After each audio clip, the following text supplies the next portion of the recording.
నువ్వు చాలా మంచోడు అని నేను ఎంత నమ్మాను తెలుసా? మా వాళ్ళకి చెప్పుకుంటే ఏదైనా చేశాను. అలానే నీ ఫ్రెండ్ వచ్చి నమ్మితే కూడా నేను వాడిని తిట్టాను తెలుసా? ఎందుకు నువ్వు ఇలా చెప్తున్నావు, నీ బెస్ట్ ఫ్రెండ్ మీద ఇలా చెప్తావు అని చెప్పేసి వాని మీద కోపం పడి నేను కొట్టాను. కానీ నువ్వు లాస్ట్కి ఇలాంటి వాడు అని తెలిసి అసలు నా మీద నాకే అసం వేస్తుంది. మా వాళ్ళు నన్ను చాలా మంచిదని అనుకున్నారు, కానీ నేను ఇలా చేసిందంటే మా వాళ్ళు ఏమైపోతారు ఒక్కసారైనా ఆలోచించినావా నువ్వు? నేను వాళ్ళందరి గురించి ఆలోచిస్తే 10 మంది ఏడ్చేవాళ్ళు. ఇంకా 10 మంది ఏడ్చేవాళ్ళంటే అలాంటప్పుడు ఎందుకు అలాగే తిరుక్కుంటూ ఉండాల్సింది? నన్ను ఎందుకు అలా చేసావు? అలాగే తిరిగాను. ఏదో నాకు 10 అవార్డులు ఉన్నాయి, 10 అవార్డులు వచ్చాయి అన్నట్టు చెప్తున్నాడు ఈ అబ్బాయి. ఖాళీగా ఉంటూ సమన్యాయం చేయాలి అందరు ఆడవాళ్ళకి. ఎలా మేడం అసలు నమ్మించినట్టు ఎంత బాగా మాట్లాడినాడు తెలుసా? నువ్వంటే నాకు ఇష్టం, నాకు ఇలా అలా, నువ్వు తప్ప నాకు ఏరే అమ్మాయి లేదు. అమ్మా అబ్బాయి ఓపెన్ గా చెప్తున్నాడు, నేను చేటర్ని, నేను తిరుగుబోతుని, నేను పనికిమాలినోడిని, నేను వెదవని. ఇప్పుడు చెప్తున్నాను మేడం, అప్పుడు చెప్పలేదు. ఇప్పుడు ఏం చేస్తావు చెప్పు నువ్వు? ఇప్పుడు ఇంకా పెళ్లి చేసుకుంటావా? ఏదన్నా ఒకటి మీరే న్యాయం చేయండి మేడం. న్యాయం చేయాలమ్మా, నీ కడుపులో బిడ్డ ఉన్నాడు, నీ కడుపులో నువ్వు ఉత్తమ మనిషి అయితే కనుక ఏదైనా న్యాయం చేయడానికి కొంచెం సులువుగా ఉండేదేమో మార్గం. ఏ డెసిషన్ తీసుకోలే, ఏదైనా డెసిషన్ తీసుకుంటే ఏది బెటరో చెప్పగలుగుతాం. నువ్వు 4th మంత్ ప్రెగ్నెంట్, అటు కాదు ఇటు కాదు అన్నట్టుంది నీ పరిస్థితి. ఈ రోజు నువ్వు నిజంగా ముందుకొచ్చి అబార్షన్ అనేటటువంటి పదం వాడినా కూడా ఇష్టపూర్వకంగా, అది నిజంగా ఫీజిబుల్లా కాదా అన్నది ఆలోచించుకో. అలా అనకండి సార్, నేను మ్యారేజ్ చేసుకుందాం అనుకుంటున్నాను. ఎవరు అతన్ని? ఏంటి ఆయన ఆ మనిషినా? ఎందుకు చేసుకుంటావు? నీ జీవితం నాశనం చేస్తాడు. నాకు తెలిసి ఈ అమ్మాయికి పిచ్చి అనుకుంటా. తెలిసి అబ్బాయిని చేసుకుంటానంటున్నావు అంటే నీకేదో ప్రాబ్లం ఉందమ్మా. అతను చేసుకో, తీసుకొచ్చి పెట్టాడు కదా ఇక్కడ పంచాయతీ, ఇక అతన్నే చేసుకోవాలని ఒక ఇది. ఏంటి ఏంటి ఆ అమ్మాయి చేసుకోరా, చేసుకో దా, నేను చేస్తారా? నువ్వు ప్రెగ్నెన్సీ చేస్తే అమ్మాయి ఎందుకు చేసుకుంటా? నేను చేసి పెడతారా? ఎలా చెప్పండి మేము అదేమో ఏంటి వాళ్ళు చెప్పేది ఏంట్రా? నువ్వు తీసుకొచ్చి పెట్టావు ఇక్కడ పంచాయతీ. నీలాగా 12వ అయ్యేది. నీలాగా కడుపు చేసి బతికేవాడిని కదా నేను. నీతిగా నిజాయితీగా ఉండేవాడిని నేను. తీసుకొచ్చి రోడ్డు మీద, సిటీలో రోడ్డు మీద నుంచో పెట్టావు. నిజాయితీగా మా అమ్మ నాన్న చెప్పే సంబంధం నేను చేసుకుంటాను. నీలాగా అడ్డదారులు తొక్కి అదే అందుకనే తీసుకొచ్చావు దగ్గరుండి. దీనికి ఏదో డబ్బులు ఇప్పించేసి మీ ఇద్దరు సెటిల్ అవుదామని ప్లాన్ చేసుకున్నారు. ఏంట్రా నా పైన తోస్తున్నావు? లాస్ట్ నువ్వేరా చేసింది మొత్తం నాకు తెలుసు, కానీ నేనేదో చేశాను దాని తర్వాత నువ్వు చేసుకుంటావు. నువ్వు చేసుంటావు మొత్తం. నేను చేసింది ఒకసారి అయ్యింది, 10 సార్లు చేసావు, ఆవిడ తెలుసు. నిజంగా నాకు నమ్మకం అనిపించట్లేదు శంకర్, ఇతని గురించి వాళ్ళ తల్లిదండ్రులు బంగారు బిడ్డ అన్నారా? అసలు వాళ్ళకి తెలియదు సార్, నాకు తెలుసు. వాళ్ళు ఇంట్లో ఒకలా ఉంటారు, బయట ఒకలా ఉంటారు. చిన్న పాయింట్ మేము ఏంటంటే, ఇతడు డబుల్ గేమ్ వ్యక్తి. మేము అంటే బయట ఒకలాగా ఉంటాడు, ఇంట్లో డైలీ గుడికి వెళ్ళి విభూతి పెట్టుకుని ఇంటికి వెళ్ళడం, మార్నింగ్ అలా ఇంట్లో చాలా మంచి వ్యక్తిలాగా నటిస్తాడు. వన్స్ బయటకు వస్తే అపరిచితుడు స్క్వేర్ క్యూబ్ ఏముంటే అది ఫాలో అవుతాడు అనుకుంటా రోజు. అరే ఫ్రెండ్వి పక్కన ఉంటే చాలు, ఇలా ఫాలో అయిపోవడం. బొట్టు పెట్టుకుంటున్నానా, స్నానం చేస్తున్నాను, ఎక్కడికి వెళ్తాను నువ్వు చూడక్కర్లే. తెలుస్తాయి కదయ్యా, ఫ్రెండ్స్ అంటే ఏంటి? చైల్డ్హుడ్ ఫ్రెండ్ అతను, నీ క్యారెక్టర్ తెలీదా? అన్ని చెప్పక్కర్లేదు కదా. ఆధారాలతో పాటు ఇంతకాలం నీ డబుల్ స్టాండర్డ్స్ దగ్గరుండి చూసినటువంటి వ్యక్తి అబ్బాయి. ఈ రోజు నీ డబుల్ స్టాండర్డ్స్, నువ్వు ఇంట్లో ఒకటి బయట ఒకటి. నువ్వు ఇలానే వదిలేస్తే ఎంతమంది నువ్వు ఏదో మారుతావు కదా అని నీకు చాలా నచ్చ చెప్పాడు. మీ క్లాస్మేట్ ఒక అమ్మాయి పాపం సూసైడ్ చేసుకొని చనిపోయింది, ఇంకొక అమ్మాయి జీవితం అలా అవ్వకూడదు అన్న ఉద్దేశంతో చెప్పడానికి వచ్చాడు. అతను చక్కగా సోషల్ రెస్పాన్సిబిలిటీ తీసుకొని ఇక్కడ వరకు తీసుకొచ్చి న్యాయం చేద్దామని చూశాడు. కానీ నువ్వు ఇంత వితండవాదం అతను కూడా చేసి ఉండొచ్చు కదా. ఉంటే మరి నువ్వు చెప్పయ్యా, నువ్వేం మాట్లాడలేదు కదా, అతని మీద తోస్తున్నావు. గానీ ఇప్పుడు ఏంటి మేడం, నేను ఈ అమ్మాయిని పెళ్లి చేసుకోను, నాకెందుకో వీళ్ళిద్దరి మీద డౌట్ ఉంది, నాకైతే సంబంధం లేదు, ఏదో ఒకసారి ఏదో జరిగిపోయింది. ఏంటమ్మా డౌట్ ఉంది అని చెప్పేసి అంటే ఏం మాట్లాడవేంటి నువ్వు? నాతో మాట్లాడినప్పుడు డౌట్ రాలేదా? నాతో కలిసినప్పుడు డౌట్ రాలేదా? వదిలించుకున్నాను. అదృష్టం ఏంటంటే 3 నెలలు గ్యాప్ వచ్చింది, నిదానంగా తగ్గించేసాను, అయిపోయింది. ఇలా మాట్లాడబుద్ధి అవుతున్నావు అసలుకి? మనిషి పుట్టుక పుట్టినవా నువ్వు? అసలుకి ఇంత స్టడీస్ ఎలా మాట్లాడబుద్ధి అవుతున్నావు? 10 మంది ఒక్క మాట మాట్లాడాల, నువ్వే ఇక్కడ తీసుకొచ్చి పెట్టావు నన్ను. 10 మంది అంటే వాళ్ళ జీవితాలు, అందరి జీవితాలు నాశనం. అలాగే నాకు ఎందుకమ్మా?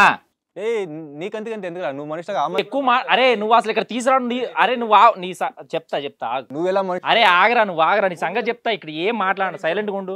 నీలాగా అందరికీ అర్హత ఉంది కదా. నువ్వు మనుషులు, అందరు మనుషులు, అందరూ స్వేచ్ఛగా బతకాలి. నువ్వు ఒక్కడే హ్యాపీగా బతికేస్తారు, అందరూ నాశనం చేస్తా అంటే ఏంటి? మేడం ఫస్ట్ వాడు పంపించండి. వాడు చాలా ఏంటి పంపించేది? నీకు ఎదురు సాక్ష్యం చెప్తున్నాడని ఈ రోజు ఉరి తీయాలరా నిన్ను? ఉరి తీసి కూడా తప్పలేదు నిన్ను. అదే ఇప్పుడు బయటికి వెళ్ళాక ముగ్గురం కూర్చొని మీరు ఇక్కడ మీరు కానీ ఉరి తీయకపోతే నేను ఉరి తీసి చంపేస్తాను సార్, నేను జైలుకి పోతాను సార్. అలాంటి సార్ వీడు. అంత కక్ష పెట్టుకున్నారు ఇద్దరు కలిసి. మీరు సీరియస్ గా? లేదు. ఎందుకు నీ తల్లిదండ్రుల జీవితాన్ని నువ్వెందుకు అన్యాయం చేసేది? ఎందుకురా బతుకున్నావు చీడపుడుగా? అదే ఓకే బయటికి వెళ్ళాక చెప్తారా? అదే చెప్తా. బయటికి వెళ్ళాక 4 మనుషులు పెట్టి నేను లేపిచ్చేస్తారు సార్. ఆన్ రికార్డ్ చెప్తున్నాను. వాళ్ళు లేపేస్తారంటుంటే ఏం మాట్లాడరండి మేడం. బాబు ఏం మాట్లాడరండి మేడం. అరే బాబు నీకు నమస్కారం బాబు. నువ్వు మాట్లాడే విధానానికి మేము ఎప్పుడు మాట్లాడాలో అప్పుడు మాట్లాడతాం. ఎగురుతున్నావు కదా, ఎగురు. ఎంతసేపు ఎగురుతావు? ఎగురు. 10 మందిని వాడేస్తాను, 10 మందిని పక్కన పడేస్తాను. వాళ్ళు ఎవరు మాట్లాడలేదు, నువ్వెవరితో మాట్లాడ్డాకనే అమ్మాయిని అంటున్నావు. నువ్వు ఎక్కడో అక్కడ పడుతుంది కదా దెబ్బ. ఆ 11 అమ్మాయి దగ్గరే పడింది. వెళ్దు కానీ, జైలుకి వెళ్దు కానీ. ఒక 10 నిమిషాలు ఆగు. అతను వెళ్తాడా, నువ్వు వెళ్తావా, ఈ అమ్మాయి వెళ్తుందా, ఆలోచిద్దాం. ఆగు. ఎంతసేపు ఎగురుతావు? ఎగురు. అతని ఫోన్ ఒకసారి చూడండి మేము రికార్డ్స్. అవన్నీ దొరుకుతాయి నాన్న ఇక్కడ. ఆల్రెడీ ఆయన డైరెక్ట్ గా చెప్తున్నాడు కదా, 10 మంది ఎవరు మాట్లాడరే, 11వ దానివి నువ్వు మాట్లాడుతున్నావు అని చెప్పి. 10 మంది గురించి చెప్పావు, ఫోన్ లో 100 మంది ఉంటారు. ఏమి కొత్త? ఎట్ ద ఎండ్ అబ్బాయి ఓపెన్ గానే ఒప్పుకుంటున్నాడు అన్ని. ఏం చేసుకుంటారో చేసుకోండి, వాళ్ళందరూ మూసుకున్నారు, ఈవిడెందుకు మూసుకోదు అంటున్నాడు. అతను డినై చేస్తే నువ్వు ఎవిడెన్స్లు చూపెట్టాలి. ఓపెన్ గా ఒప్పుకుంటున్నాడు, ఆమె hero, I will be like this అంటున్నాడు. ఈ అమ్మాయితో కమిట్ అవుతే కనుక మిగతా అమ్మాయిలకి అన్యాయం జరిగిపోద్దంట. మరి వాళ్ళందరికీ ప్రస్తుతం ఏం న్యాయం చేస్తున్నాడో అది కూడా చెప్తే బాగుంటది రాజేష్. మిగతా అమ్మాయిలు ఎవరు మాట్లాడాలో నువ్వెందుకు మాట్లాడుతున్నావు అంటున్నాడు ఆ అమ్మాయిని. వాళ్ళకేం న్యాయం చేస్తాను అన్నట్ల, వాళ్ళే నోరు మూసుకున్నారు, నువ్వెందుకు మాట్లాడుతున్నావు? మీ పేరెంట్స్ ఎక్కడ ఉంటారు బాబు రాజేష్? మా వాళ్ళు కూడా వరంగల్ దగ్గరలో ఉంటారు సార్. వాళ్ళకి ఏం తెలుసా ఈ 10 అమ్మాయిలు, నీ విడోలు, నీ పెళ్ళైనటువంటి ఆడవాళ్ళ గురించి? ఇంట్లోనే ఉంటారు సార్ వాళ్ళు. కాదు, వాళ్ళకి తెలీదా? వాస్తవానికి ఎప్పుడు కూడా అనుమానం రాలేదా వాళ్ళకి? వాళ్ళు కూలి పని చేసుకుంటూ ఇంట్లోనే ఉంటారు సార్. కూలి పని చేసుకుని ఇంట్లో ఉంటారు. దగ్గర పొలం ఉంది, పొలం పని చేసుకుంటూ ఇంట్లోనే ఉంటారు. నీ బ్రతుకు తెరువు గురించి నువ్వేం చేస్తున్నావు? నేను హైదరాబాద్ వచ్చి ఏదో జాబ్ చూసుకుంటున్నాను. ఏం చదువుకున్నావు? నేను డిగ్రీ చదివాను సార్. అంత కూలి పని చేసుకునేటటువంటి తల్లిదండ్రులు నేను డిగ్రీ చదివించి హైదరాబాద్ లో పెడితే నువ్వు చేసేటటువంటి అరాచకం ఇదనమాట. అరాచకం ఏముంది సార్, బయట జరుగుతుంది కదా సార్. ఏ బయట జరుగుతుంది ఏంటి ఇలాంటివి చెప్పు, తీసుకెళ్లి బొక్కలో దోస్తారు. ఏం జరుగుతుందో, ఈ బయట ఏం జరుగుతుందో, మేము అందరం బయట ఉన్న వాళ్ళమే. ఈ బయట ఏం జరుగుతుందో అనేది నువ్వు చూపెడుతున్నావు సినిమా, మేము నేర్చుకుంటున్నాం. ఏం జరుగుతుంది బయట? ఇంత అధ్వానమా, ఇంత అన్యాయమా? అసలు ఆ పిల్లోళ్ళు కాస్త కూడా పశ్చాత్తాపం లేదు. ఎంత పొగరు, ఎంత యాటిట్యూడ్ తో మాట్లాడుతున్నాడు. ఏం చేసుకోండి అంటే మీరు ఏమీ చేయలేరన్న ఒక ధీమాతో ఉంది తప్ప. నేను ఎవరినైతే మర్డర్ చేయలేదుగా మేడం. ఏ బాబు బాబు ఆపేయమ్మా. సూసైడ్లు చేసుకుంటున్నారు ఆడపిల్లలు, సూసైడ్లు చేసుకుంటున్నారు. అది ఆ అమ్మాయి అనుకోకుండా అన్ఎక్స్పెక్టెడ్ గా చేసుకుంది. అది కారణం కూడా నాకు తెలియదు. కానీ మిగతా 9 మంది అమ్మాయిలు బాగానే ఉన్నారు, ఫ్రెండ్లీగా ఉన్నారు, ఎప్పటికప్పుడు ఫోన్ చేస్తానే ఉంటారు. ఇప్పుడు మేము చేసే పని అది.